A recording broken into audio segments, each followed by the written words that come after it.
All right, actress Felicity Huffman is being sentenced this afternoon, the former federal prosecutor Katie Cherkasky, on what she could be looking at. This is the actress who spent, what, I think $15,000 to up her daughter's SAT scores, right?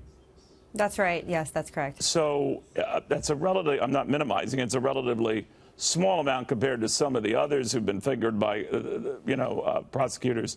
How does that play in terms of a sentencing here?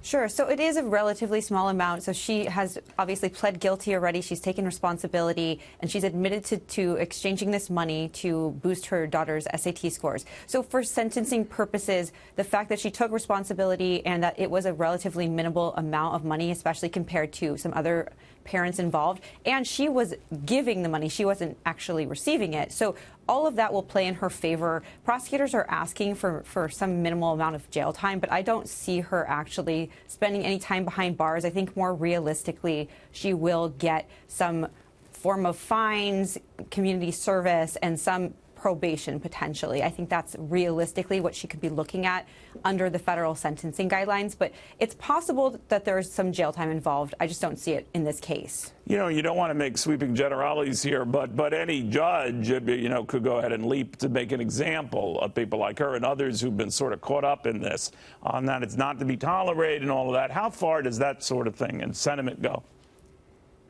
Sure. So in sentencing, that is one of the tenets that the judges will look to. What kind of message are they sending to other defendants, to the public at large? And that is a principle that can be used. But I think in this case, because she did admit responsibility early, she's shown remorse for her actions, and it's relatively limited as far as what she did, it's not necessarily going to cut against her too badly. So there could be some idea that they want to send a message, but there's other parents that are still choosing to fight this all the way through to trial. So that's going to just not be something very comparable to this circumstance. You know, it's a little bit outside your area where you're a true expert, but I just wonder what it has done to the college application admissions process. I mean, we're going into another fall where that will be a very big theme, and I'm wondering if it's changed behavior, altered behavior, the wink and nod and help my kid out behavior that wasn't so blatant as some of these cases. What do you think?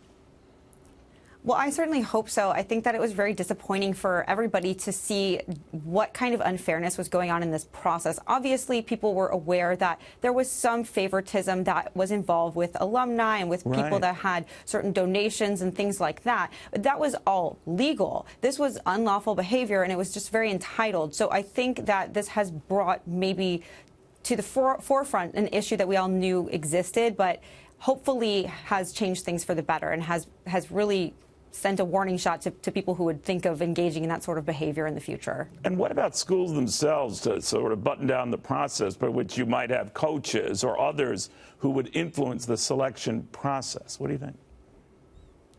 Certainly same sort of impact, I would hope. And in this case, obviously, there have been some coaches that have already been sentenced or will be sentenced and that have used money that they received from families for their programs. That's still unlawful if it wasn't obtained through proper procedures. So I think that hopefully people will get the message that this sort of behavior is unacceptable, it's not fair, and it doesn't reward merit, which I think we all want to believe is something that the college admissions process tries to focus on.